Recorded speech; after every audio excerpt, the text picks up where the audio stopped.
Assalamualaikum warahmatullahi wabarakatuh. Waalaikumsalam warahmatullahi wabarakatuh. Selamat siang semuanya. Siang, Bu. Apa kabar? Semuanya sehat, Kak? Alhamdulillah, Bu.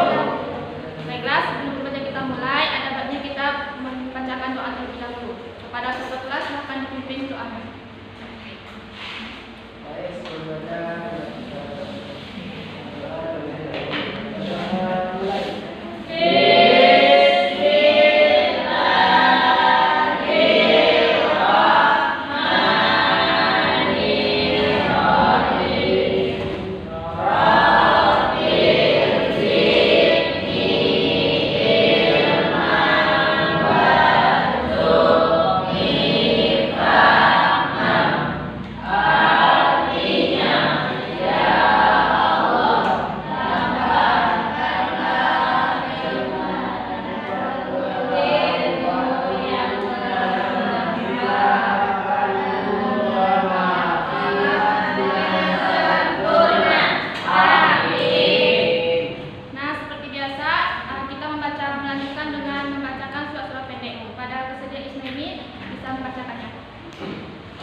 Selanjutnya Ibu akan mengecek kemudian Anda semuanya dulu ya. Anggia Prilius, Alma Arif, Aprinili Angela, Ibu Erlina Disa Fitri, Indri Diana Anggraini, Justina, Yusi Makfiro. Hadir semuanya kan? Ya, Bu. Baiklah. Pertemuan lalu kita dalam membahas tentang hakikat penciptaan manusia, di mana manusia merupakan makhluk Allah yang paling sempurna karena manusia memiliki akal untuk berpikir. Manusia dapat membedakan mana yang baik dan mana yang buruk. Nah, selanjutnya kita masuk di bab kedua yang berjudul di mana kita dapat melihat di slide depan, yaitu hormat dan patuh kepada orang tua dan guru. Nah, istilah orang tua di sini terbagi menjadi 3 komponen. Ada yang tahu salah satu dari ketiganya? Ada? Nah, komponen pertama adalah orang yang melahirkan atau menyebabkan kita ada di dunia ini, yaitu ibu dan bapak kita. Yang kedua, orang-orang yang memberikan kita berbagai ilmu, pengetahuan dan punya guru-guru kita. Dan yang terakhir adalah orang menyebabkan pasangan kita lahir ke dunia ini, yang punya ibu, bapak, dan keluarga kita. Nah, dari ketiga komponen ini harus kita berbuat baik kepada mereka, kita mematuhi mereka, karena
Satu, aku sayang ibu.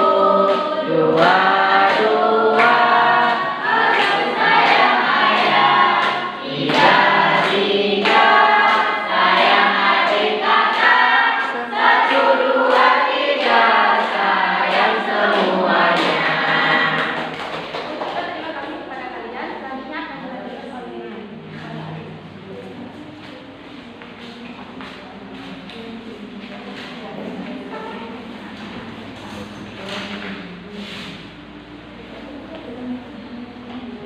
Baiklah anak-anak, kita memasuki pertemuan kedua, yaitu mengenai hormat dan patuh kepada orang tua dan guru.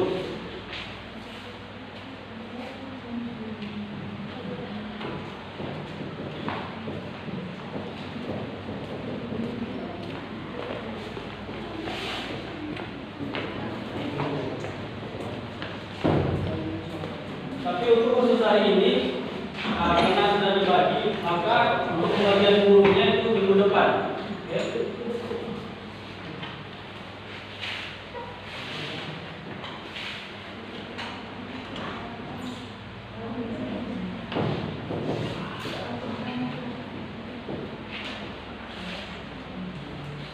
Juru holiday. Baik, kita keluarkan ayat-ayat dan dalil-dalilnya. Hadis-hadisnya yang pertama sudah dibuka buku paketnya semuanya.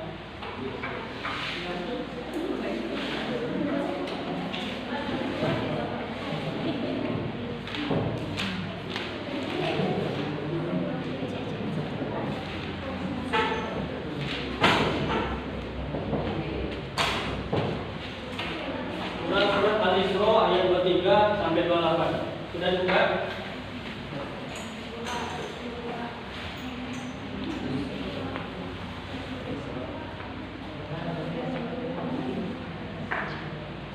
Sudah dapat?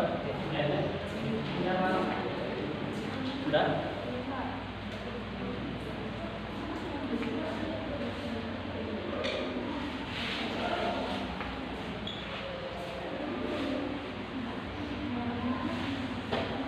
Kalau baik, yang sudah di bab 2.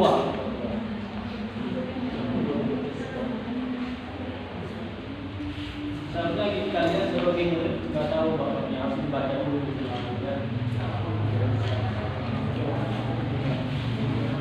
Oke, yang sudah disimak, Bapak bacakan, kemudian kalian ikuti bersama-sama, oke?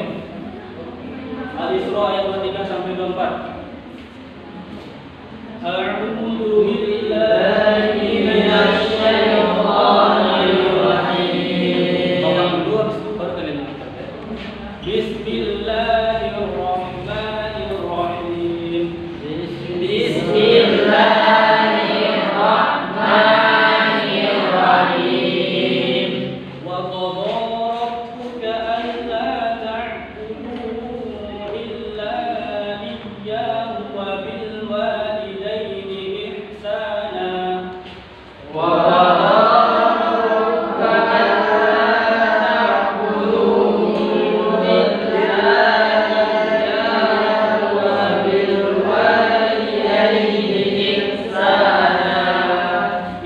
إما يبلغن عندك الكبر أحدهما أو كلاهما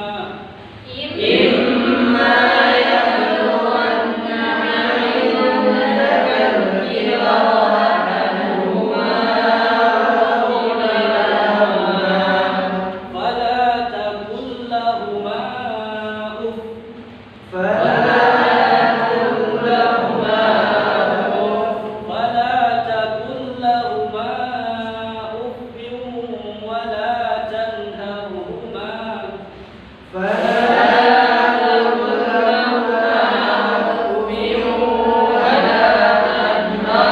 ولا تنهرهما وقال قولا كريما.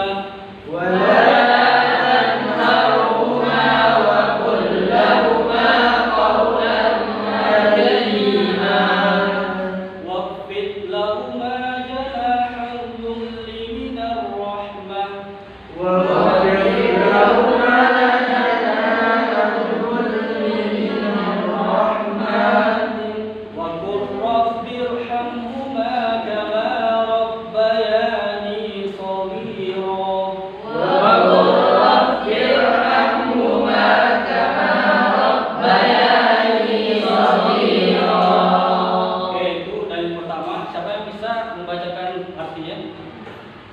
Ya silakan tadi. Yang lain tolong disimak ya.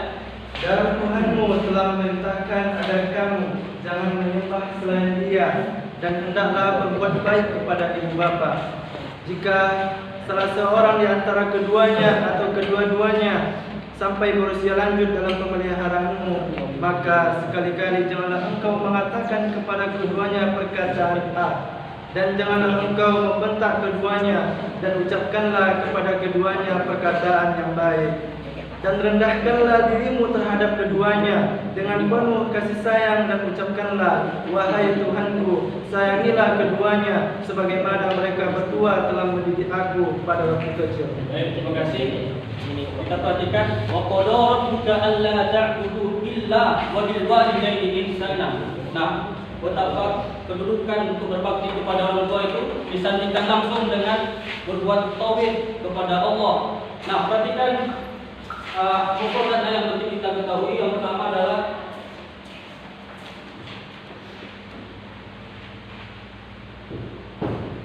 ibadah itu selamanya ibadahnya.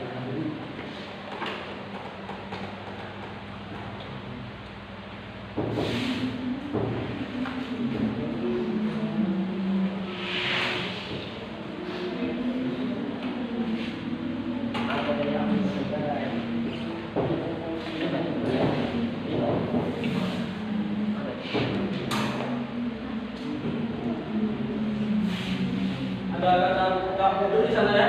Ta'budu itu berasal dari kata ibadah ya'budu ta'budun, yang artinya menyembah. Artinya kita harus tunduk dan patuh kepada Allah Subhanahu wa taala. Dilarang berbuat syirik.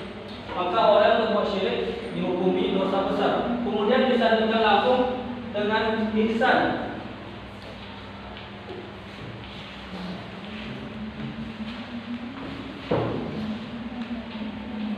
Ihsan ini berasal dari kata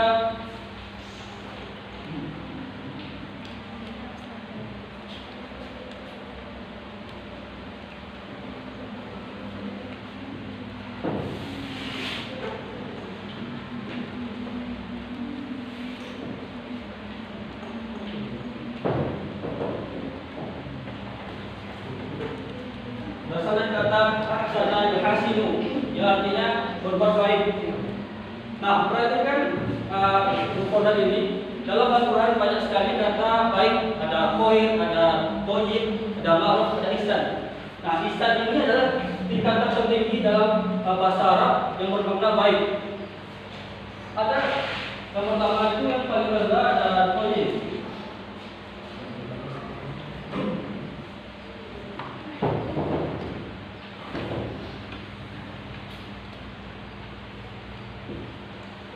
Ada thayyib, kemudian ada khair, kemudian ada ma'ruf,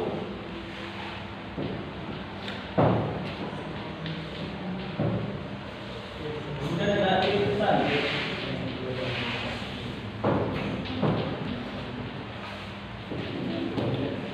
Ihsan, kalau thayyib itu hanya sekedar kata-kata saja. Kalau khair itu ya perbuatan. Kalau ma'ruf itu hanya berupa sifat. Sedangkan ihsan itu mencakup semua kebaikan. Nah, kalau kita paham makna ihsan ini, dia tanpa batas, tanpa terputus. Maka kalau kita paham itu, tidak ada istilah saya kan sudah berbakti kepada orang tua, maka saya sudah membalas jasa-jasa saya. Sebenarnya sampai kapan itu tidak bisa kita balas kalau kita memahami makna ihsan. Pernah mendengar ada seorang pemuda yang telah merawat orang tuanya lagi sakit, kemudian berani tidak jijik membuat kotoran orang tuanya. Setelah itu dia merasa bangga dengan namanya, merasa dia sudah berbuat baik. Padahal belum. Kalau kita anak itu berbuat baik menjelang kematiannya, sedangkan orang tua mendidik kita, merawat kita untuk kehidupan. Nah, maka sampai kapanpun kita tidak bisa membalas budi kepada orang tua. Ihsan. Kemudian kita keluarkan lagi bagaimana kedudukannya di dalam hadis. Apa amalan yang paling dicintai oleh Allah? Yang pertama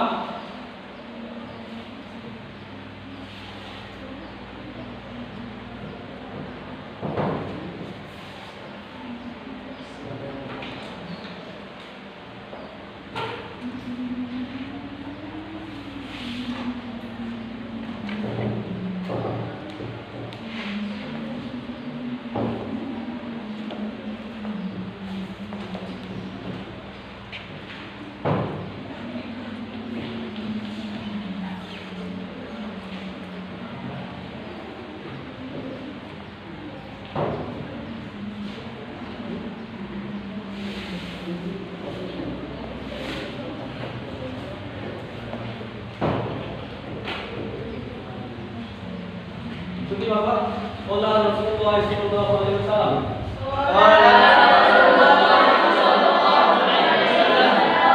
Ada 3 amalan yang paling dicintai oleh Allah.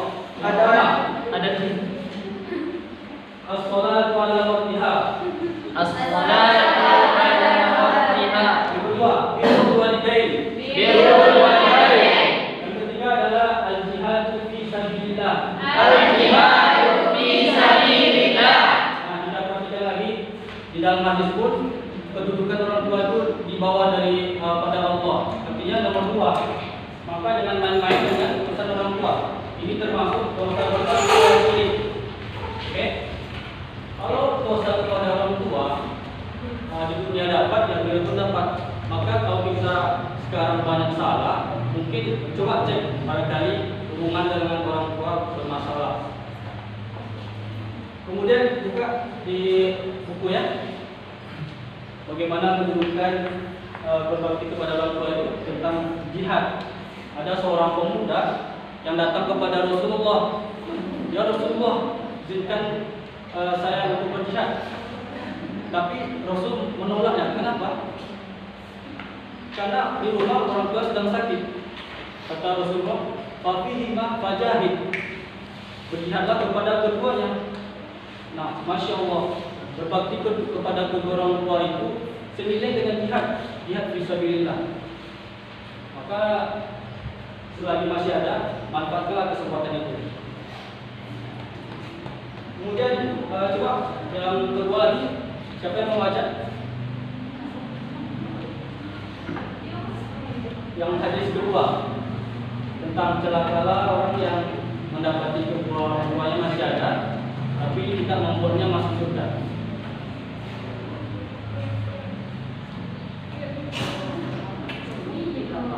Silakan si Ella baca. Artinya saja tidak tahu.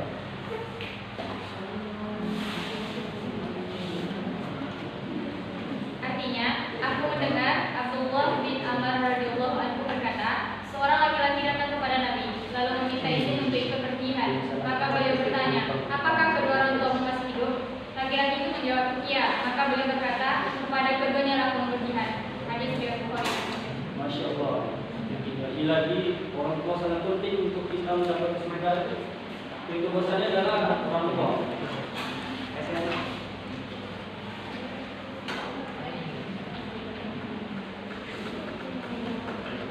Maka ini salah kalian perhatikan video berikut.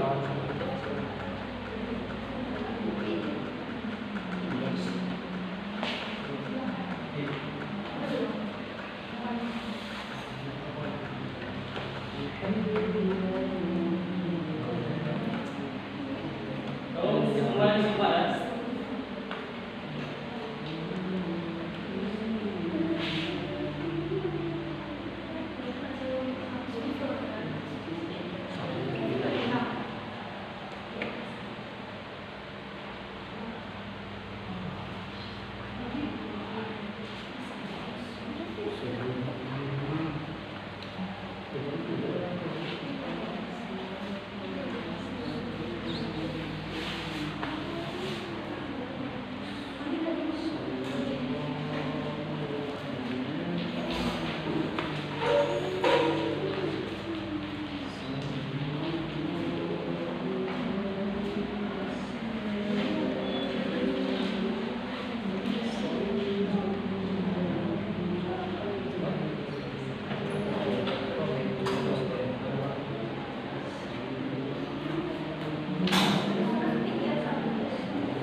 Bagaimana perasaannya setelah menyimak video tadi?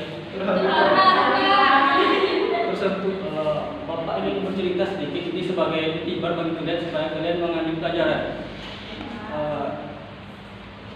Sebenarnya masih ada orang tua ya.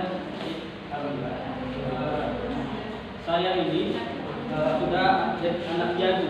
Jadi orang tua saya, ibu saya meninggal pada tahun 2022, 6 bulan yang lalu. Jadi saya ingin bercerita sedikit supaya kalian semua mengambil pelajaran dari apa yang saya sampaikan dari pengalaman saya. Secara singkat saja, jadi orang tua saya karena penyakit lambung ya, insya Allah kata Rasulullah penyakit lambung itu syahid, insya Allah hari Jumat juga. Jadi orang tua saya dirawat di RSUD Arifin Ahmad. Sudah cerita saat mautnya itu saya berdoa, ya Allah, kalau ada kebaikan sepanjang hidup saya, tolong selamatkan orang tua saya. Tapi tak lama saya berdoa, orang tua saya pun meninggal dunia. Lalu bagaimana perasaan saya? Saya rasanya jatuh ke bawah. Saya rasa dunia saya sudah berakhir. Kenapa?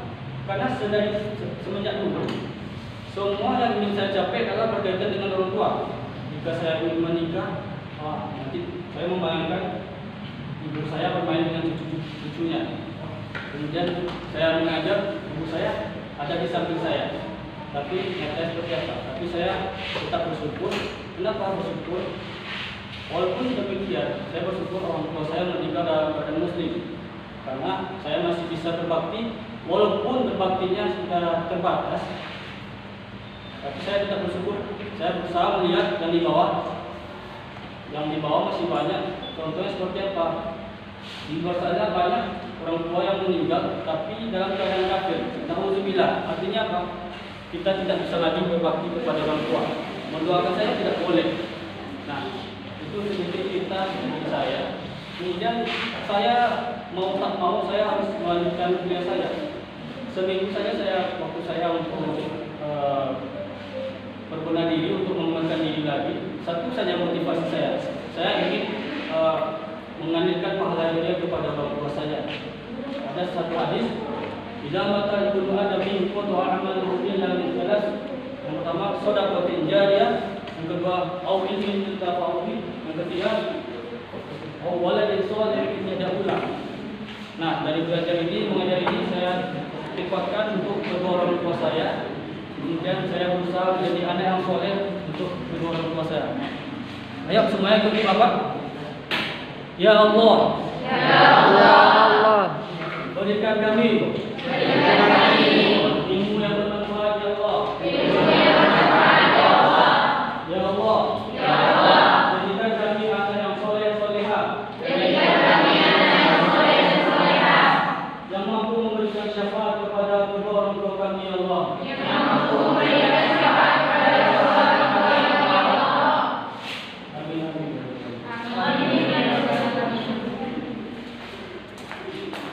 baiklah, mari semangat. Fajar. Jadi, Bapak, ini materi kita hari ini tentang guru orang tua dan guru.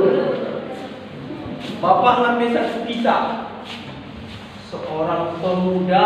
Nanti setelah Bapak ceritakan kisah ini, Bapak tanya siapa yang tahu tentang kisahnya. Insyaallah ada sedikit hadiahnya.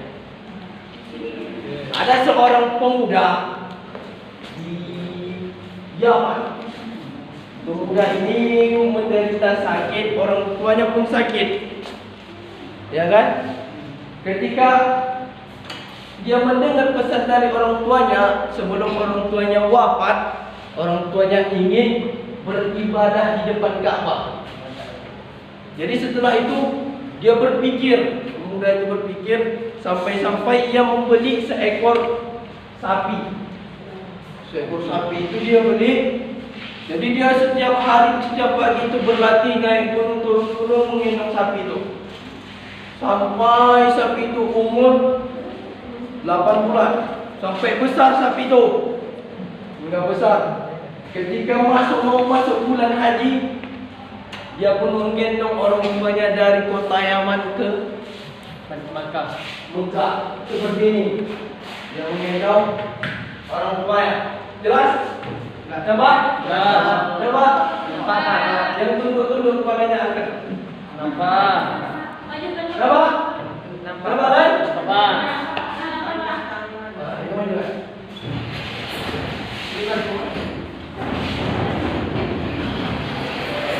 Nampak? Nampak. Orang ini menggendong orang tuanya dari kota Yaman ke Mekah. Mekah. Hingga sampai kota Mekah orang tuanya sampai tawaf tetap digendong. Sa'i sampai selesai pada haji. Dan ia mendengarkan. Dan ia berdoa. Lagi-lagi itu berdoa, ya Allah, ampuni segala dosa-dosaku. Kenapa ia berdoa untuk diri dia sendiri? Kenapa orang tuanya? Karena dia meminta ridho orang tuanya. Ya kan? Di dunia ini cuma satu kita minta, ridho orang tua. Kalau orang tua kita udah tak ridho, ya neraka lah tempat kita. Dari cerita ini, siapa tahu? Pak, siapakah pemuda itu? Pak, ya dia. Uwais Al-Qarni.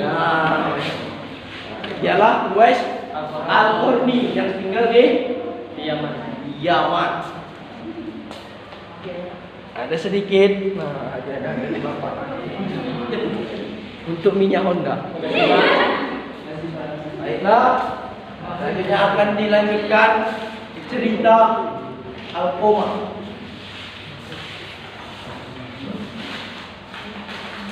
Baik, ibu sekarang melanjutkan sebuah kisah, yaitu kisah seorang pemuda yang berdoa kepada orang tuanya. Dahulu dikisahkan pada zaman Rasulullah, seorang pemuda yang bernama Alqamah. Dia menderita sakit yang keras dan istri yang mendampinginya pun tidak tahu apa yang harus dia lakukan. Kemudian ia mengutus salah satu utusan kepada Rasulullah untuk mendapatkan bantuan dari Rasul. Kemudian Rasulullah memutuskan para sahabatnya yaitu Suhaib, Umar dan Bilal. Pergilah kalian kepada rumah Alqamah dan lihatlah keadaan Alqamah. Pergilah mereka ke rumah Alqamah. Sampai di sana mereka melihat Alqamah dalam keadaan nazar.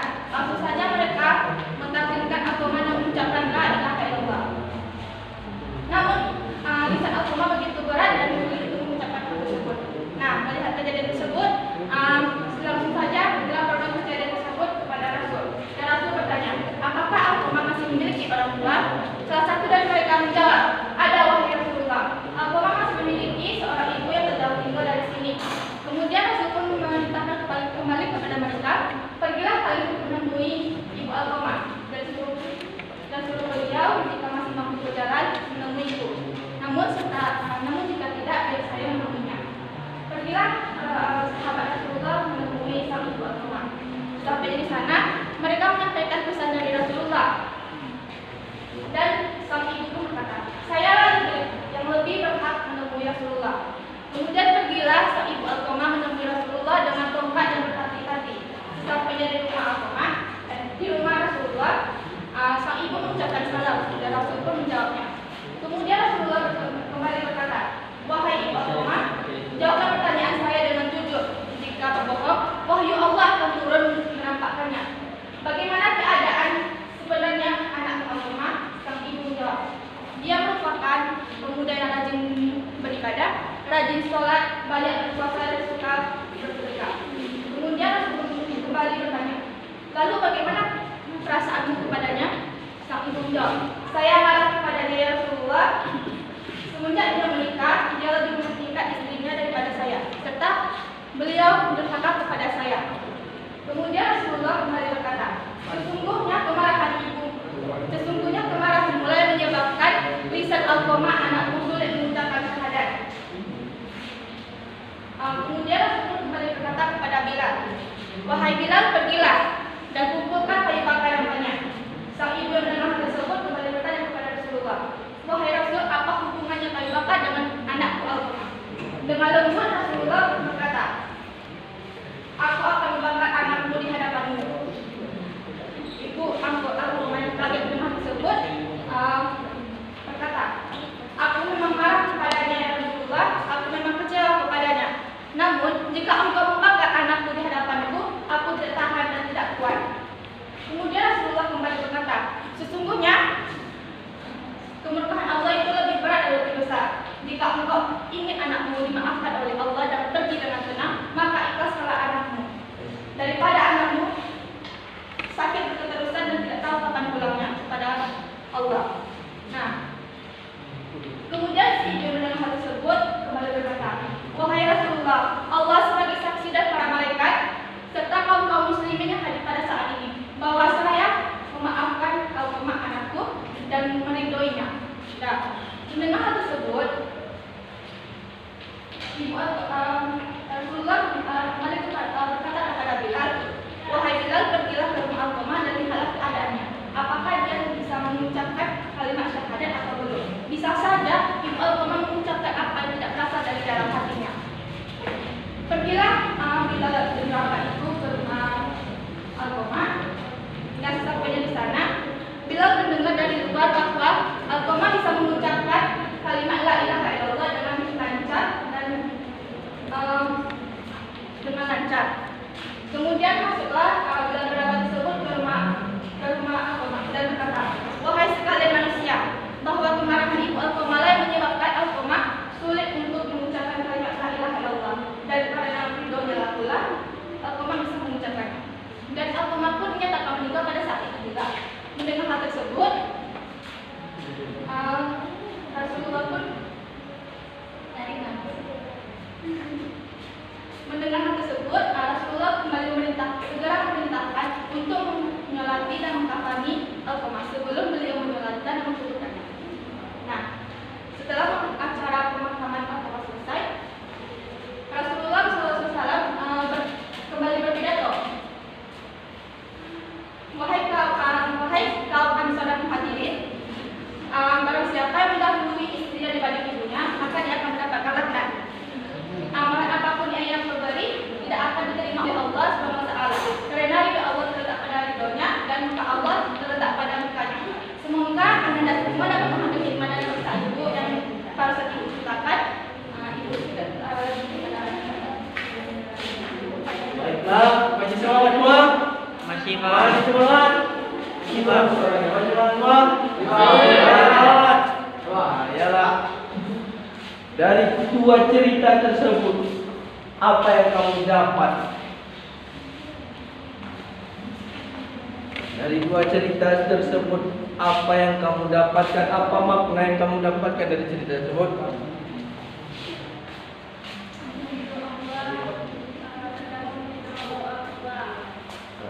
Yang pertama itu tentang Wais Al-Qarni, orang yang taat kepada orang tuanya.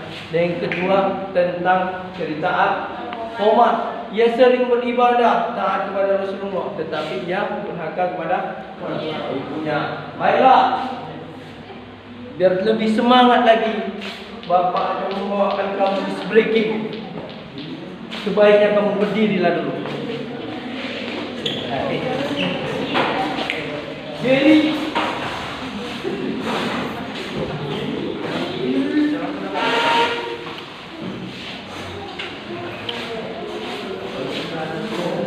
jangan. Kalau kau suka hati tepuk tangan. Kalau kau suka hati tepuk pecik jari. Kalau kau senang hati marilah kau begitu. Kalau kau senang hati tepuk pipi. Kalau kau senang hati tepuk tangan. berhenti jari. Kalau kau senang hati, marilah kalau begitu. Kalau kau senang hati, tepuk pipi. Okey, ya kita nanti keduanya semuanya. Kalau kau senang hati, tepuk tangan. Kalau kau senang hati, berhenti jari. Kalau kau senang hati, bertepuk pipi. Kalau kau senang hati, okeylah kalau begitu. Kalau kau senang hati, tepuk semuanya. Baik.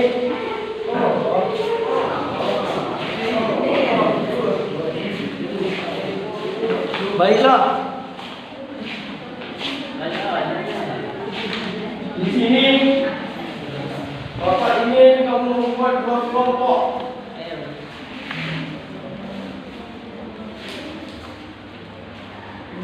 Kamu susun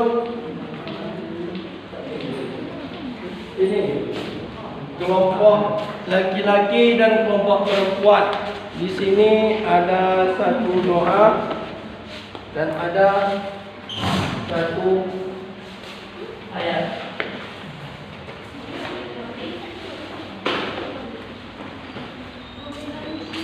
Ini untuk laki-laki dan ini untuk perempuan. Boleh tempel.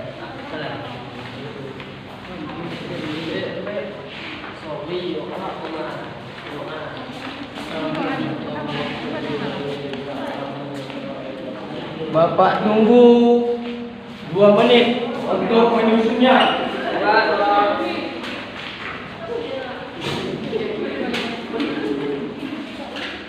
Bapak tunggu 2 menit dalam menyusunnya.